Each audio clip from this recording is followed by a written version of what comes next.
The cost of living in this country is currently, it's not going to be, it is currently unsustainable. And there are people that they know this, but then they'll still look at somebody else that's struggling and then tell them they're not doing good enough. I want you to imagine somebody that makes $75,000 a year. That's a pretty high up wage in terms of like top earners in this country, $75,000 a year. And we're going to go through some things here. This is a person with no debt outside of a car. And please don't hit me with the, you can go buy a car for, shut up, you can't, shut up, stop saying ridiculous things. An entry-level decent car is $30,000. So this person who puts $200 a month into insurance and they pay 5% into their 401k because, shut up, people should be able to put money into their retirement. Because if you're not doing it now, you're never going to get to start doing it later. So after those two things come out of their paycheck, and their taxes are paid, they bring home $53,850 a year from a $75,000 paycheck. Average rent in my state for a one-bedroom apartment, because an adult should be able to live by themselves, $1,700. That car payment at 6% for an entry-level, very reasonable sedan, nothing fancy, that car payment's $579 a month.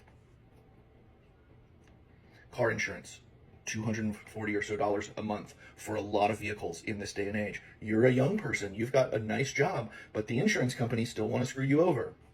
Food, you only cook at home. You never ever go out. You only cook at home and you only eat decent quality food because a human being should be allowed to eat decent quality food.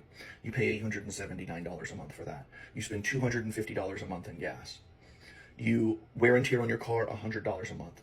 $80 for your phone, $80 for your internet, $175 a month for your electricity, $70 for your water, $20 for your cash. You make 75 grand a year, and outside of a car payment, you have zero debt. Do you know how much money you have left over annually at a $75,000 wage? You do nothing. You don't own a Netflix. You don't go out on a date. You don't pay to go to a park. You don't go watch a movie. You do nothing.